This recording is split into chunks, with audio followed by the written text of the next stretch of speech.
in this photo, we see a group of men in a train car. And this group of men, they're Jews, and this is just at the end of the Second World War. And often when we see pictures of Jews in trains in connection with the Second World War, we see them, groups of Jews who have been deported to a concentration camp or a killing center like Auschwitz. But these guys are going home at the end of the war. And home for these Jews is Libya. And what's striking to me is that Libya is not a place that you often think about when you think about the Holocaust. These Jews ended up in the German concentration camp called Bergen Belsen. And how they got there from Libya is that they were in Benghazi, probably, where there was a large community of both indigenous and foreign Jews at the beginning of the war. And during a period of Italian control of Libya, the Italians, with German encouragement, passed decrees to send all Jews there to concentration or internment camps.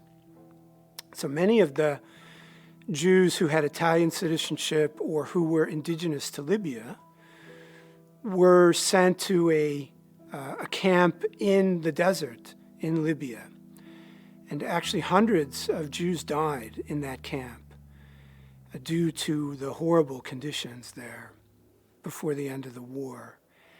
And a number of French Jews were sent to Tunisia, but a group of British Jews, and that's who you see in the photo, Jews who lived in Libya but had British nationality, were sent to Italy.